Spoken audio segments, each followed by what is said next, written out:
بسم الله الرحمن الرحيم maanta waxaan la kulmay wasiir kamid ah wasiirada maamulka Soomaaliland mudane wasiir ciid wanaagsan ciid mubaarak kullu caam wa antum bikhair birri wal ciideysanaaya ciid wanaagsan bismillaahir rahmaanir rahiim anaga ciidaasna ma qusayso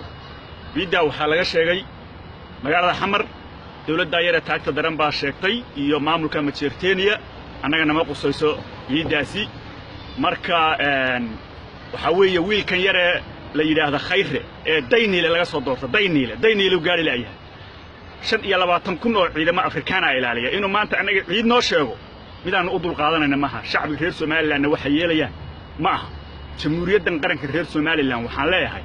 war cadowgiina iyo nacabkiina kala barta maanta in Xamar la inooga sheegay ciid oo la yiraahdo Xamar baynu la ciideynaa macquul ma noqonayso waana ka dagaalamayna arrinta hadda mudane Xamar kaliya lagama sheegin oo caalamka dhan yaa laga ciidayaa muslimiinta adduunka dhan way ciideysaa gaar ahaan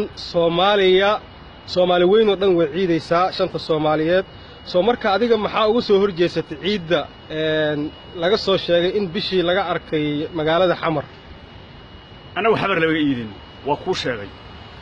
farmaajo waxaanu adeerkii kula dagaalanay adeerkii baanu ka diinay aan ciidno adeerkii baanu kula dagaalanay inuu ciid noo sheego marka maantana meeshii adeerkiiba ku socdaa nama qusaysa ciidaasi shacbiga reer Soomaaliland anagu waxaan leeyahay ka warsuga walaalihiina Itoobiya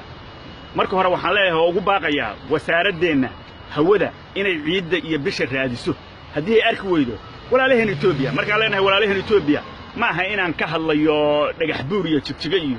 maqalla iyo Addis Ababa walaalihiina Itoobiya jooga ayaan waxaan rabaa inay ka warsugaan nimankaas in la ciidayna aan walaalaha nahay shacbiga reer Soomaaliland waxaan ugu baaqayaa cadowgiina iyo nacabkiina kala barta